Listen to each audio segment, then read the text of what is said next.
მას შემდეგ, რაც ნოემბერში ამერიკის კოსმოსურმა სააგენტომ NASA-მ მსოფლიოს საზოგადოებას ვარსკვლავთშორისი კომეტა ატლასის კვლევის შედეგები და ახალი ფოტოები წარუდგინა. საზოგადოების ნაწილში დაცხრა ინტერესი ამ ობიექტის შესახებ. საზოგადოების სხვა ნაწილში კი კიდევ უფრო გამძაფრდა იმის გაგება, თუ რა არის სინამდვილეში ეს ობიექტი. ეს კი ფოტოების ბუნდოვანებამ გამოიწვია, რამაც უფრო ხმაურიანი გახადა შეთქმულებები, რომ თითქოს სპეციალურად არის დაფარული და გაბლარული გამოსახულებები. არადა საუბარია წამში, ერთ წამში თითქმის 60 კილომეტრით მოძრავი სხეულის შესახებ, რომელიც სამყაროს და ჩვენი გარშემო არსებული კოსმოსის მასშტაბში იმდენად პატარაა, რომ საერთოდ მისი დაფიქსირებაც კი ჩემთვის წარმოუდგენელია. მიუხედავად თანამედროვე ტექნოლოგიებისა. მოკლედ, რაც არ უნდა იყოს, ამ საკითხზე მსჯელობა გრძელდება. ბევრისათვის ის სხვა ვარსკვლავური სისტემიდან მოსული კომეტა კი არა, არამედ უცხოპლანეტური ხომანდია, ან დამკვირვებელი ზონდი. მე კი რაციონალური აზრიდან არ გავდივარ და უცხო არსებების შესაძლო არსებობის მიმართ, ჩემი დიდი სურვილის მიუხედავად, ამ კონკრეტულ საკითხზე მეცნიერების მხარეს ვრჩები. რა თქმა უნდა, NASA-ც და სხვა ბევრიც ძალიან ბევრ რამე შეიძლება მალავდეს. მაგრამ ვეჭვობ, რომ ამ კომეტის მიმართ არა. ვისაც რისი სურს იმის სჯეროდეს, უბრალოდ ფაქტების სამწუხაროდ თუ საბედნიეროდ ჯიუტია.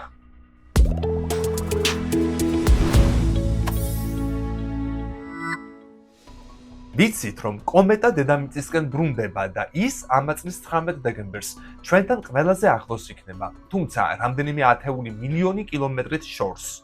ამიტომ თუ მეცნიერებს დავუჯერებთ, საშიშროება 0 ტონია. სანამ 3 აიწილადი ატლასი დედამიწას მიუახლოვდება, მანამ საინტერესოა, რა გზას გადის ახლა ის. კოდის ამ ეპიზოდში სწორედ ამ მიმართულებით ვისაუბრებ.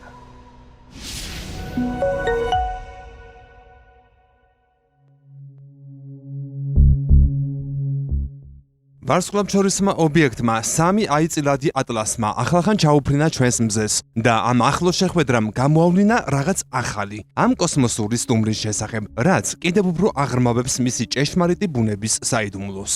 თუ ეს რაღაც კომეტაა, მაშინ ის რჩება ყველაზე უცნაურ კომეტად, რაც კი ოდესმე გვინახავს. და თუ ის სხვა რამეა, მაშინ მსოფლიო მალე გაიგებს ამის შესახებ, რადგან 3 აიწილადი ატლასი ჩვენკენ მოემართება მზის პერიჰელიონიდან. არსებობს ძალიან საინტერესო დამთხვევა ამ ვარსკვლავთშორისი ობიექტის 2025 წელს შემოსვლასთან დაკავშირებით, რადგან ამ წელს ფიქსირდება პერიოდი, როდესაც ჩვენი მზე განიცდის თავის მაქსიმალურ აქტივობას. ჩვენ ამ პერიოდს მზის მაქსიმუმს ვუწოდებთ და ის ყოველ 11 წელიწადში ერთხელ დგება. ამ პიკის დროს მზის ზედაპირი აფრქვევს ამ გიგანტურ მაგნიტურ ენერგეტიკულ ქარიშხლებს, რომლებიც წარმოქმნიან მზის ანთებებს და კორონალური მასის ამოფრქვევებს, რაც ძირითადად მაშინ ხდება, როდესაც მზის ატმოსფეროს დიდი ნაწილი კოსმოსში გაიტყორცნება. მზის ამოფრქვევების უმეტესობა დედამიწას ურტყამს და სწორედ ამიტომ ხედავდნენ ადამიანები მთელ მსოფლიოში უფრო კაშკაშა და მკვეთრ ავრორებს ჩრდილოეთის ცაზე 2025 წლის განმავლობაში. ეს არის მზის ნაწილაკები, რომლებიც ჩვენს ატმოსფეროს ეჯახება. ჩვენი მზის მაქსიმუმი 2024 წლის ოქტომბერში დაიწყო და ის ჩვეულებრივ დაახლოებით 1 წელი გრძელდება. ასე რომ ჩვენ ახლა ვამთავრებთ ამ პიკს და სწორედ ამ დროს იწყებს 3 აიწილადი ატლასი თავის მოახლოებას. ნებისმიერი კომეტისთვის ინტერსტელარული იქნება თუ არა, მისი ცხოვრების ციკლში ყველაზე საინტერესო დრო დადგება, როდესაც ის ვარსკვლავთან ახლოს გაივლის. ჩვენ ამ ფაზას პერიჰელიონს ვუწოდებთ, როდესაც ობიექტსა და მზეს შორის მანძილი ყველაზე მოკლეა. ამ დროის განმავლობაში ობიექტი იბომბება სითბური ენერგიით, გამოსხივების და კორონალური მასის ამოფრქვევების სახით. ასე რომ მზის იგივე დამუხტული ნაწილაკები, რომლებიც ქმნიან ჩრდილოეთის ნათებას, ასევე ეჯახებიან 3 ატლასს. ობიექტის კარგად დანახვა ძალიან რთული იყო, რადგან ის ძალიან შორს იმყოფებოდა. NASA-მ ახლახან გამოაქვეყნა ახალი გამოსახულებები და ეს რეალურად 3 აიწილადი ატლასის ყველაზე მაღალი გარჩევადობის ფოტოა, რაც კი ოდესმე გადაღებულა, რადგან ის მარსის ორბიტაზე მყოფმა თანამგზავრმა დააფიქსირა იმ უახლოეს მანძილზე, რაზეც ეს ობიექტი ოდესმე მიუახლოვდება რომელიმე პლანეტას. ამიტომ დიდი იმედი გვქონდა, რომ ეს მოგცემდა რაიმე ახალ დეტალს ან შეხედულებებს იმის შესახებ, თუ რა არის 3 ატლასი სინამდვილეში. და როგორც ხედავთ, ის გავს ერთ დიდ, ბუნდოვან თეთრ წერტილს. არ არის ყველაზე მომხიბვლელი გამოსახულება და სამწუხაროდ არც დიდი საიდუმლოებები გამოუვლენია, მაგრამ მოიცა, სულ მალე ბევრად უკეთესი მასალა გვექნება. ვიცით, რომ ვერ შევძელით 3i ატლასის დანახმა, როდესაც ის მზის მეორე მხარეს მიფრინავდა, რადგან დედამიწა მზის სისტემის მოპირდაპირე მხარეს იყო გაჭედილი. და ეს პრინციპში მართალია. მაგრამ არსებობს რამდენიმე გამონაკლისი. დედამიწის ორბიტაზე არის ორი თანამგზავრი, რომლებიც აღჭურვილია სპეციალური ტელესკოპებით, რომლებიც შექმნილია უშუალოდ მზეზე დასაკვირვებლად. თქვენ უბრალოდ ათავსებთ დისკს ტელესკოპის შუაში, რომელიც იდეალურად ემთხვევა მზის ზედაპირს. ეს ბლოკავს ყველაზე კაშკაშა შუქს და საშუალებას გაძლევთ დაინახოთ ატმოსფერო ვარსკვლავის გარშემო, რომელიც ასევე ცნობილია როგორც კორონა. ეს შესანიშნავი გზაა ჩვენთვის მზის ამინდის ნიმუშების მონიტორინგისთვის და ისეთი რაღაცების დასაფიქსირებლად, როგორიცაა მზის ანთებები და კორონალური მასის ამოფრქვევები. მაგრამ ეს ასევე საშუალებას გვაძლევს დავინახოთ ობიექტები მზის გარშემო, რომლებიც სხვაგვარად დაიმალებოდნენ მისი ზედაპირის კაშკაშა სინათლის მიღმა. ასე რომ ამერიკული GOES და ევროპული SOHO-ს თანამგზავრების ბორტზე არსებული კოსმოსური კორონოგრაფების გამოყენებით ჩვენ შევძელით დაგვეფიქსირებინა ის ცვლილებები, რომლებიც 3i ატლასმა განიცადა პერიჰელიონში მოგზაურობისას. ბუნდოვანი წერტილიდან კაშკაშა ლურჯ ობიექტამდე.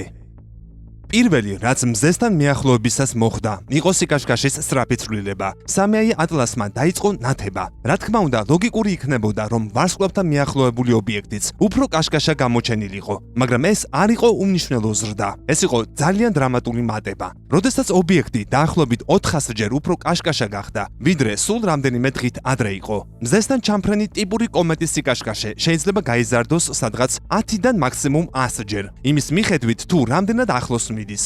ასე რომ ის რაც 3i ატლასმა გააკეთა, ბევრად უფრო ექსტრემალური იყო, ვიდრე ყველაფერი, რაც აქამდე გვინახავს. მაგრამ ობიექტი არამხოლოდ ბევრად უფრო კაშკაშა გახდა, არამედ კვლავ შეიცვალა ფერი, როდესაც ჩვენ ზაფხულში პირველად დავიწყეთ 3i ატლასის დაკვირვება. მისი ზედაპირიდან არეკლილი შუქი უმეტესად წითელი იყო. ეს სულაც არ ნიშნავს, რომ ის შეუიარაღებელი თვალით წითლად გამოიყურებოდა. ეს უბრალოდ ნიშნავს, რომ სინათლის სპექტრი უფრო ახლოს იყო წითელ ფერთან, ვიდრე ნებისმიერ სხვა ფერთან. ეს ნორმალურია კომეტისთვის, რადგან კომეტები გარშემორტყმულია აირისა და მტვრის ღრუბლებით. ჩვენ ამას კომას ვუწოდებთ და ეს მტვერი მიდრეკილია ბევრი წითელი შუქის არეკლისკენ. ვინაიდან 3i ატლასს უკვე ასევე აქვს აირისა და მტვრის კომა, წითელი ფერი რეალურად გასაგები იყო. ეს იყო ერთ-ერთი ის მცირედი ჩვენთვის ნაცნობი ქცევა, რომელიც ამ ობიექტმა გამოავლინა.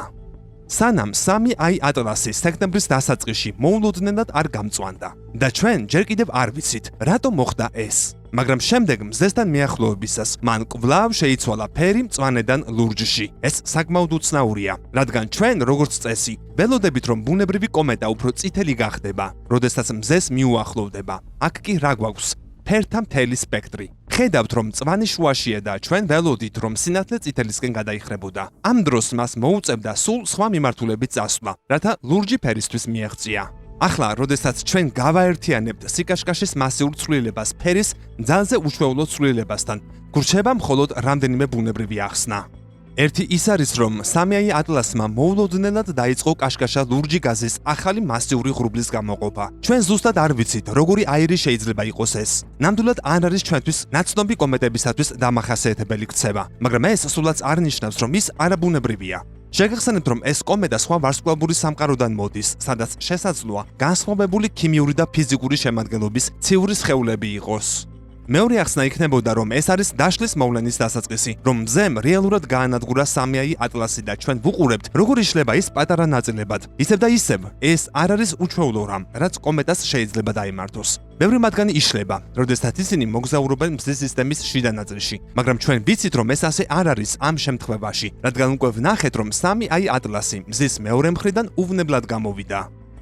რა თქმა უნდა, შესაძლოა ამ ყველაფრის მესამე ახსნაც არსებობდეს, მაგრამ ამისთვის შეიძლება დაგჭირდეთ თუნუქის ფოლგის ნაჯარით თავის დაცვა. თუ რამე გავუკეთებია 3i ატლას აქამდე, რაც უცხო ძრავის ტექნოლოგიაზე მიუთითებს, მაშინ სწორედ ეს მოვლენა შეიძლება იყოს, რადგან ეს ცვლილება მხოლოდ მზემ არ შექმნა. ის მოხდა თავად ობიექტის შიგნიდან. და ისევ ეს შეიძლება იყოს მხოლოდ გაზი. ახლა უნდა ავხსნა, რას აკეთებს 3i ატლასი ამის შემდეგ.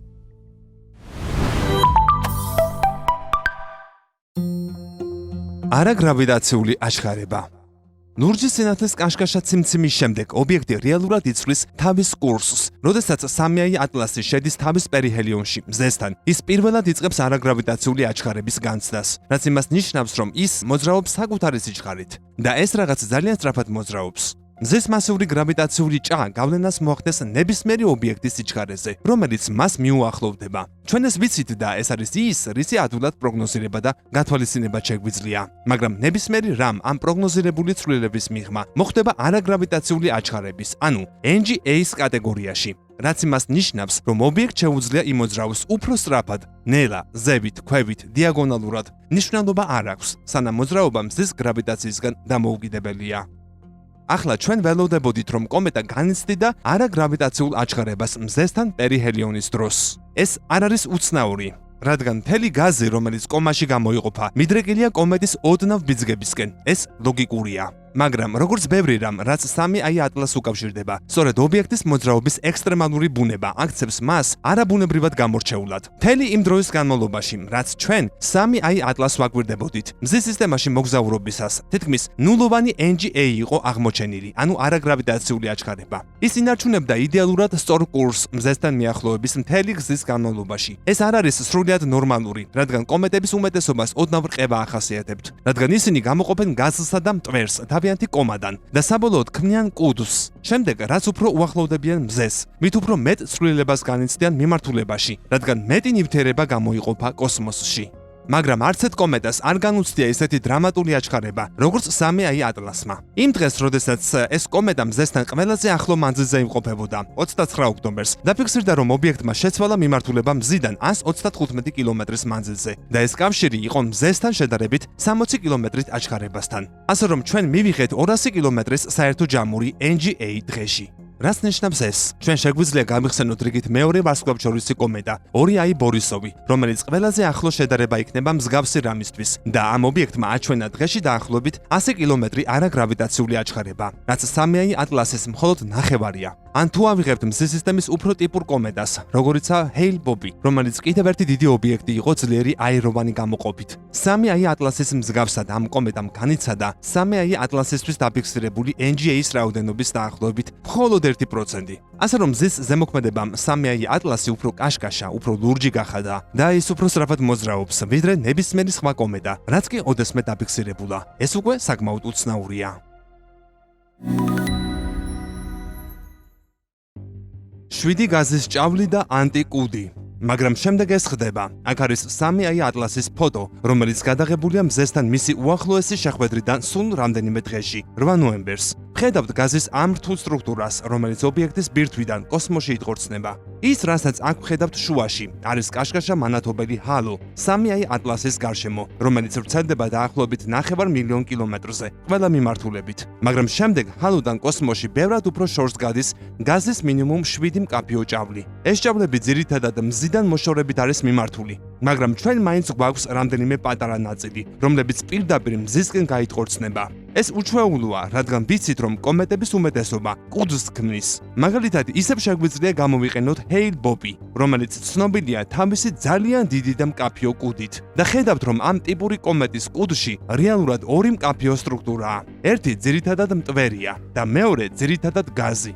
ვინაიდან გაზი უფრო მსუბუქია, ვიდრე მტვერი, ის ოდნავ მაღლა მიდის, მაგრამ ორივე ყოველთვის მოძრაობს ერთი და იგივე მიმართულებით, რაც არის მზიდან მოშორებით. ეს აზრიანია, მაგრამ სამიაი ატლასისთვის, როდესაც ის თითქმის არ აჩვენებდა არანაირ კუდს. შემდეგ კი გამოჩნდა ეს 7 ჭავლი, რომელიც მზისკენ და მზიდან მოშორებით იტყორცნება. უბრალოდ მართლაც უშუალოა. ამიტომაცაა ეს კომეტა განსაკუთრებული. ასევე ცოტა უცნაურია, რომ გაზის ამ ჭავლებს ასეთი მკაფიო სტრუქტურა აქვთ. ვინაიდან სამიაი ატლასი მბრუნავი ობიექტია, ის ბრუნავს 16 საათში ერთხელ. ასე რომ თუ ეს მხოლოდ შემთხვევითი გაზის ბუშტები იქნებოდა, რომლებიც ზედაპირიდან გამოდიოდა, მაშინ ბრუნვა მათ ერთმანეთში აურევდა ერთ დიდ ბუნდოვან კუდად, როგორც ნორმალური კომეტის შემთხვევაში. მაგრამ რატომღაც სამიაი ატლასზე ეს ჭავლები საკმარისად ძლიერია, რაც გამოარჩევს დამოუკიდებელი ბრუნვით. თუმცა ეს დიდხანს არ გაგრძელებულა. გადავდივართ 3i Atlas-ის შემდეგ გამოსახულებაზე, რომელიც სულ ერთი დღის შემდეგ გადაიღეს და ახლა ის ისევ სრულიად განსხვავებულად გამოიყურება. ეს პატარა ჭავლები ახლა შეერწყა იმას, რაც გავს ერთ გიგანტურ გაზის შლეიფს. ის ახლა უფრო ახლოსაა იმასთან, რასაც შეიძლება ნორმალური კომეტის კუდი ვუწოდოთ. მაგრამ ამავე დროს ის საერთოდ არ გავს მას. გრძელი, მარაოსებრი ბუნდოვანი ზოლის ნაცვლად. 3i Atlas-ის კუდი უფრო გავს კვამს, რომელიც ცეცხლიდან ამოდის.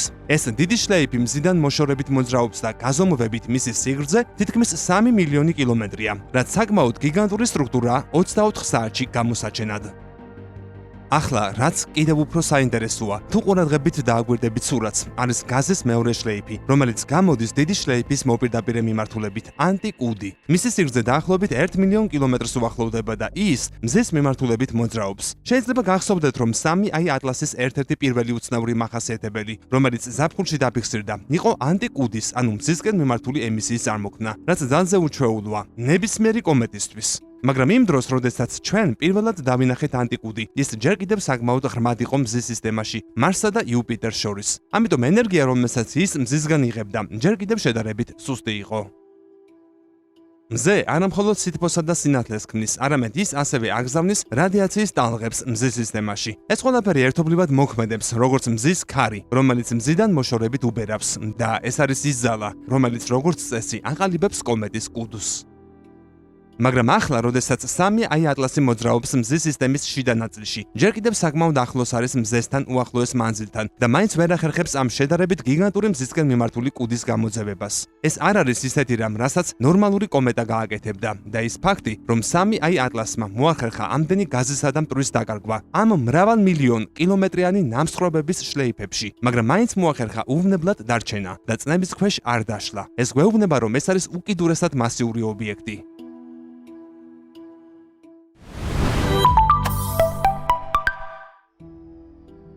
ზომა და იშვიათობა. ბევრი დებატე იყო 3i Atlas-ის რეალური ზომის შესახებ, რაც ნიშნავს თავად ობიექტს გაზისა და მტვრის დიდი ღრუბლის შიგნით. კონსერვატიული შეფასებით ის ითვლება, რომ მაქსიმუმ 5 კილომეტრის სიგანისაა. შესაძლოა ნაკლები, მაგრამ სხვა შეფასებები მას უფრო 10 კილომეტრის ფარგლებში ათავსებს. და ეს უფრო სავარაუდოა, თუ გავითვალისწინებთ იმას, რაც ვნახეთ. ეს მას 20-ჯერ უფრო დიდს ხდის, ვიდრე პირველი ინტერსტელარული ობიექტი, ოუმუამუა, და 10-ჯერ უფრო დიდს, ვიდრე მეორე ვარსკვლავთშორისი ობიექტი, 2i Borisov-ი, რომელიც უფრო დიდი გვეგონა, თუმცა შემდგომ მისი ზომა დადგინდა. და მნიშვნელოვანია გვესმოდეს იმის ალბათობა, რომ ასეთი დიდი რამ გადარჩება მოგზაურობისას ვარსკვლავთშორის სივრცეში მილიარდობით წლის განმავლობაში. ლოგიკური იქნებოდა, რომ რაღაც პატარა გაზრეს და თავიდან აიცილოს რაიმესთან შეჯახება, მაგრამ რაც უფრო დიდი ხდება, მით უფრო ნაკლებად სავარაუდოა ეს. ამიტომაც ეს ობიექტი საუკეთესო მასალაა მეცნიერებისთვის. ასე რომ იმისდა მიუხედავად, თუ რა შეიძლება იყოს 3i Atlas-ი, კლდე, უცხოპლანეტელი უცნაური კომეტა, ის უდაბოდ ძალიან განსაკუთრებული ობიექტია. და სწორედ ამიტომ მუშაობენ NASA-ს მეცნიერები ასე დაუღალავად. ახლა, რათა გაარკვიონ კონკრეტულად რას ვუყურებთ, მათ აქვთ კოსმოსური ხომალდები მთელ მზის სისტემაში, რომლებიც თვეების განმავლობაში აკვირდებოდნენ 3i Atlas-ს, აკეთებდნენ გაზომვებს, აგზავნიდნენ მონაცემებს და ახლა საქმე იმაშია, რომ უნდა გავიგოთ ისტორია ამ მონაცემების შიგნით. ეს არ არის სწრაფი ან ადვილი სამუშაო და ჩვენ ძალიან გაგვიმართლებს, რომ გვექნება კიდევ ერთი შესანიშნავი შესაძლებლობა, რათა მეტი გავიგოთ ამ ობიექტის შესახებ 19 დეკემბერს, როდესაც ის დედამიწასთან ყველაზე ახლო მანძილზე მოვა.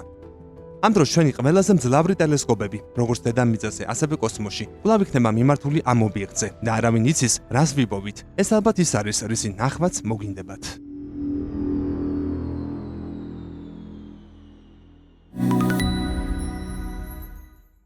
მოკლედ, დავალოდოთ 19 დეკემბერს. ვნახოთ, რამდენად მოახერხებენ მეცნიერები დედამიწის გარშემო განთავსებული სატელიტური თუ ობსერვატორიული მოწყობილობებით დედამიწის სიახლოვეს მოსული ვარსკვლავთშორისი კომეტის აღმოჩნდას და რა მონაცემები შეგროვდება საბოლოოდ. მის მოახლოებას რაციონალურ მეცნიერებთან ერთად მეოცნებე უფოლოგები განსაკუთრებით ელიან. მათ იმედი აქვთ, რომ ოფიციალური მეცნიერების მოსაზრებები დაიმსხვრება და ეს კომეტა არა ბუნებრივი, არამედ უცხოპლანეტური გონის მიერ შექმნილი ობიექტი აღმოჩნდება. თუ რაიმე განსაკუთრებული არ მოხდა, მეც არ ვაპირებ კიდევ დამატებითი ვიდეოს მომზადებას 19 დეკემბრამდე. მოდი დაველოდოთ, რა იქნება. ამას ყველა ერთად ვნახავთ. შენ კი მოსაზრება კომენტარების ველში აუცილებლად დამიწერე და რაც მთავარია, გამოიწერე კოდის YouTube არხი. შეხვედრამდე.